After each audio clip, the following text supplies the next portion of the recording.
Around 30 kilometres east of Rome, on a low plateau beneath the Tiburtine Mountains, lie the ruins of Villa Adriana, once the residence of Hadrian.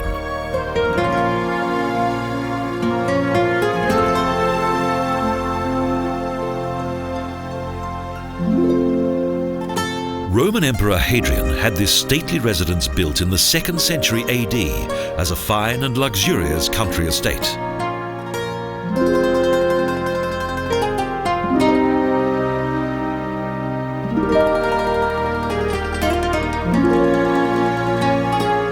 Indeed, it's believed that the emperor himself participated in the planning of its construction and in each detailed aspect of the villa's design.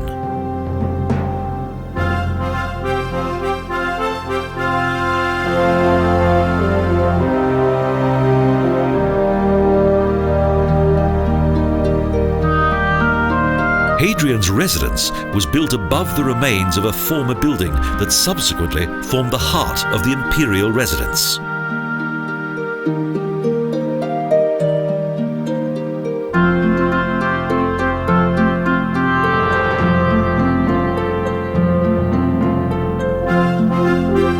The development of the country estate was most likely undertaken in 3 phases, with the majority of the buildings dating back to the beginning of Hadrian's rule.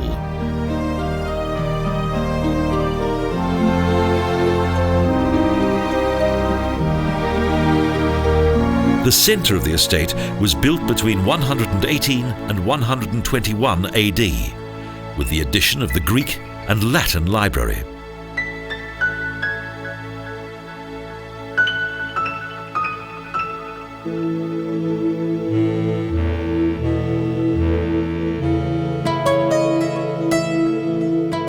At that time, Hadrian's villa was already a magnificent feudal home. The estate eventually covered an area of almost 120 hectares.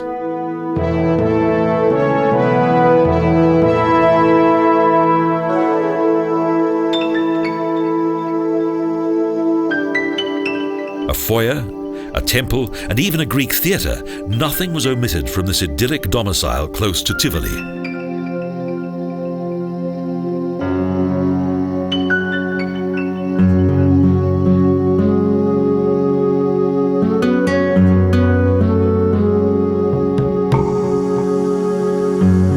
The Canopus is one of the most impressive areas of the villa.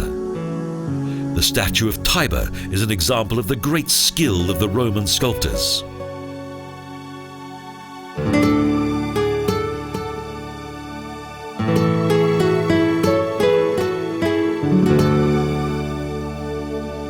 The 119 by 18 metre long canal was developed during the 2nd major building phase between 125 and 133 AD.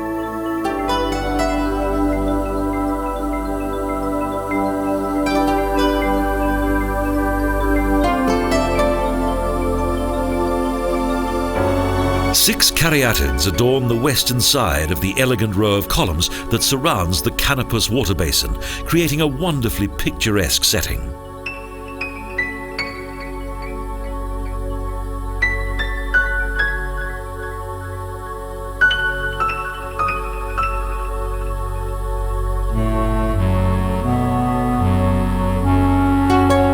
According to recent archaeology, this exclusive location was probably used during the summer months for special festive occasions and celebrations.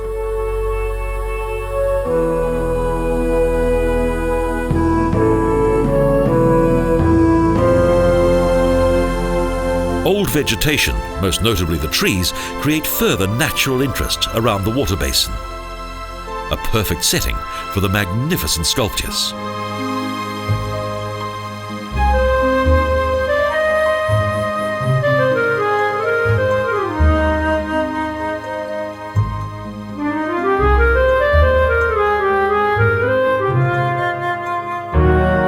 The strong Egyptian influence on the statues also extends to the entire construction and even to the ground plan of Canopus.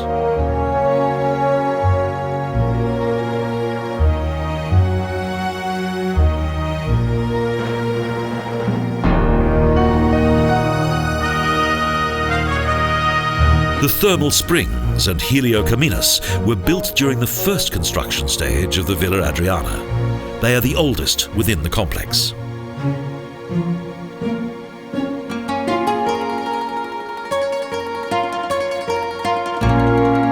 Public baths were extremely important in the daily life of the Romans. Thus, it is not surprising that the villa possessed 3 thermal springs.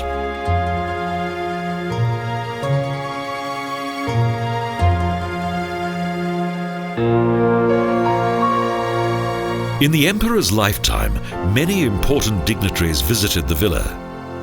In addition to the elite, even the villa's workmen took advantage of its thermal springs.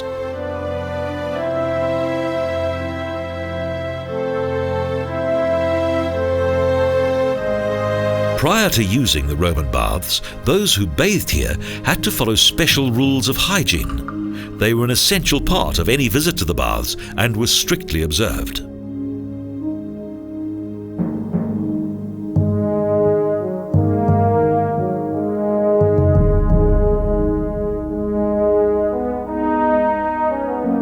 The thermal baths were not only used for relaxation and physical cleansing, they also served as an important meeting place.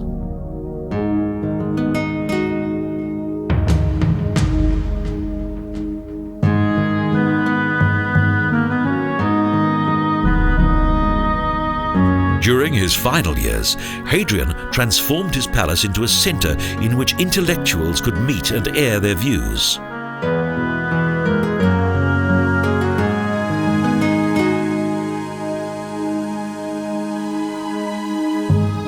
Numerous intellectuals accepted the emperor's invitation and came to Villa Adriana to discuss philosophy with the mighty ruler.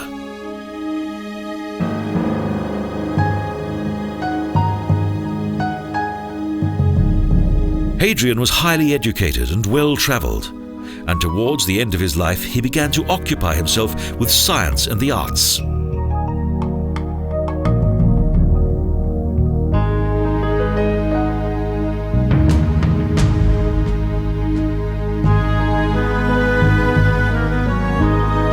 Due to its unique design, the Teatro Marittimo, also known as the Island Villa, is an architectural highlight of the villa complex.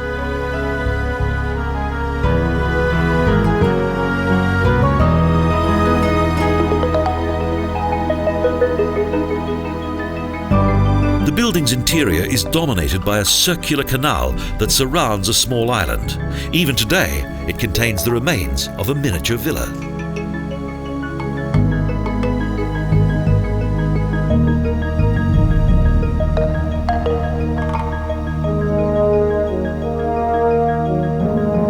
Shortly after Hadrian's death at the age of 62, 138 AD also marked the gradual decay of this beautiful residence.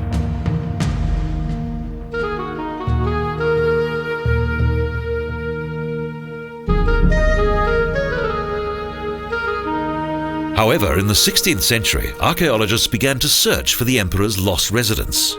But following its discovery, many came only to plunder its treasures.